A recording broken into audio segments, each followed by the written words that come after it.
Maduro dice que la caída de los precios del petróleo afectaron sus planes de gobierno. Eso no es cierto. La crisis financiera, con su inmenso hueco deficitario, la devaluación incontrolada, el desabastecimiento y el gasto parasitario estaban a la vista antes de que se precipitara en caída libre la cotización del crudo venezolano. Es el modelo cavernícola y el desmantelamiento de las instituciones, el arrase del Estado de Derecho, lo que ha ocasionado esta catástrofe generalizada. Bastan como prueba las confesiones a destiempo del gurú economicista de la revolución, el exministro Giordani, quien relató cómo comprometieron las finanzas públicas de forma impúdica para apalancar gastos incontrolados en tiempos de campañas electorales. Por lo tanto, no es cierto que esta crisis generalizada es consecuencia de la caída de los precios del petróleo, porque mucho antes de que cayeran los precios del petróleo ya se veía la escasez, la devaluación y el déficit fiscal. Pero los precios bajos desbalancearon los planes del gobierno de Maduro. Eso tampoco es verdad. El desbalance tiene su epicentro en varios factores. El primero, el relajo como forma de administrar las finanzas públicas, sin controles ni rendición de cuentas, sin planes articulados, con un banco central politizado. Luego, la regaladera del petróleo y de los petrodólares como instrumento de colonizar gobiernos que estuvieron votando en la OEA, por ejemplo, avalando los desmanes de la camarilla madurista. Por último, el desmantelamiento de PDVSA y su correlativa disminución de la producción. Sin embargo, el discurso de Chávez fue que PDVSA era para el pueblo. PDVSA pasó a ser más bien de los Castro, porque con dinero y petróleo venezolano ha sobrevivido ese adefesio de revolución que reinventaron cuando Chávez llegó al poder y se postró a los pies de Fidel Castro. Le cuento, para que comprenda la dimensión del daño hecho a PDVSA, que era una de las empresas con mejor reputación del mundo. Cuando Chávez llegó al poder, se producían cerca de 3.500.000 barriles diarios y tenía la empresa no más de 40.000 personas en nómina. Al día de hoy estamos en bancarrota, rumbo a producir algo más que 1 millón de barriles.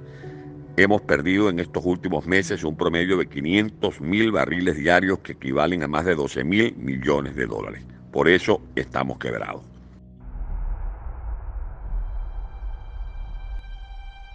Otra gran mentira. La tragedia comenzó después de que Chávez despidió más de 22.000 técnicos que ahora están esparcidos por todo el mundo. Por eso, entre otras razones, no hay mantenimiento de las instalaciones como las refinerías que trabajan muy por debajo de su capacidad de producción. Los costos de producción son los más altos, con una escandalosa nómina que supera los 130.000 empleados. Además, han espantado a empresas que antes eran garantías de explotación y exploración, porque donde no hay seguridad jurídica y se modifican antojadizamente las reglas del juego, las inversiones huyen. Sin embargo, más de la mitad de lo poco que se produce hoy en Venezuela es gracias a las empresas privadas extranjeras.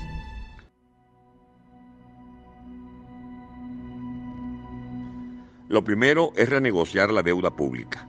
Ya hay trazos que ayudarán a caminar con buen pie en ese sentido. Eso permitirá conseguir fondos frescos que rayan en 80.000 millones de dólares y donaciones contra planes específicos de gobiernos solidarios con la causa humanitaria venezolana. ¿Eso será suficiente?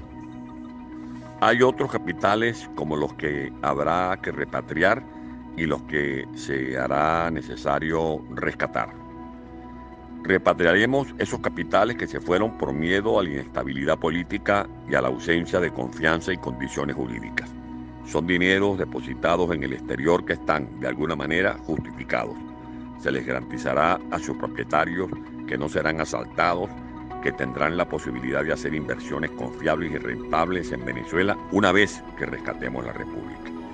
Los capitales a rescatar son los fondos relacionados con negocios sucios, los robos con operaciones fraudulentas, con los bonos, notas estructuradas, dólares preferenciales, compras fantasmas o con sobreprecios.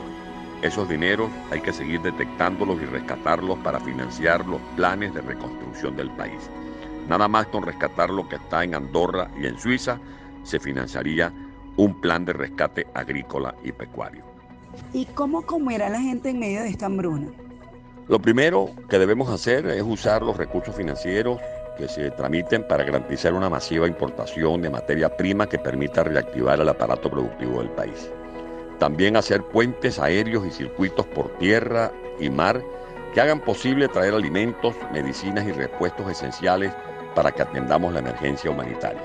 Eso será posible convirtiendo cada escuela, cada templo religioso, las sedes de gremios, instalaciones deportivas y culturales en centros de acopio y distribución de esos bienes para que lleguen a todos los sectores sin discriminaciones odiosas, además de una política de subsidios universales mientras pasamos la página de esta historia negra. Una pregunta, ¿y los venezolanos van a depender de los alimentos que manden otros países para siempre? No, eso jamás. No seremos un país parasitario, pero es una responsabilidad y un acto de honestidad admitir que estamos quebrados y que requerimos de ese auxilio circunstancial. También hay planes para hacer nuestros predios productivos y volver a cosechar arroz, maíz, sorgo, caña de azúcar, plátano, café, tubérculos, leguminosas, entre otros. También criar ganado de doble propósito con buenas razas, como lo han sido la raza Limonero en el Zulia y la raza Carora en Lara.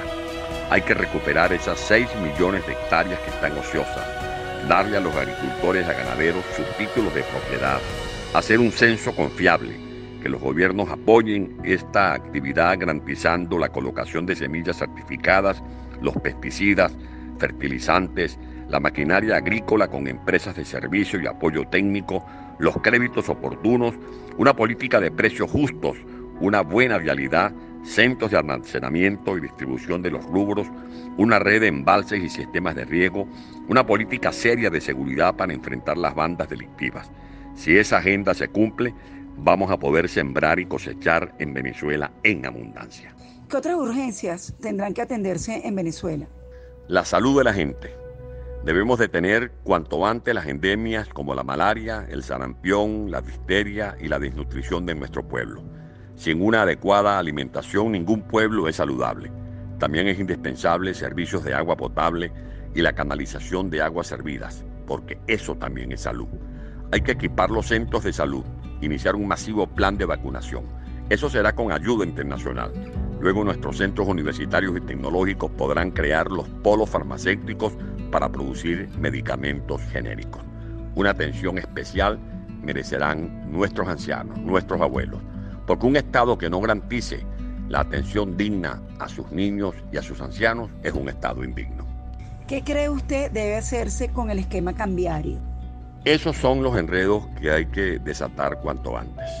Un solo tipo de cambio debe quedar en Venezuela.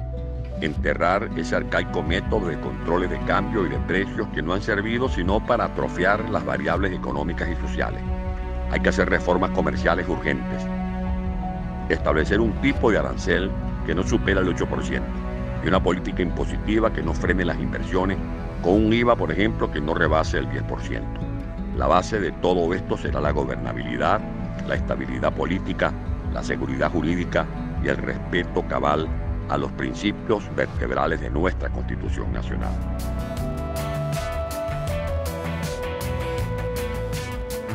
No, es menester una gran dosis de moralidad, porque la causa de esta crisis es fundamentalmente moral. Será indispensable contar con familias sólidas, con una ciudadanía galvanizada de valores, de gente dispuesta a trabajar, a contribuir con sus sacrificios a rehacer el tejido ético y cívico de la República, donde se deje en el pasado la reelección presidencial, se reponga el Parlamento con sus 2 cámaras, con un ente emisor prestigioso y autónomo, con libertad de prensa y opinión, sin nepotismo, sin liderazgos mesiánicos ni populismo, porque eso es maléfico desde todo punto de vista.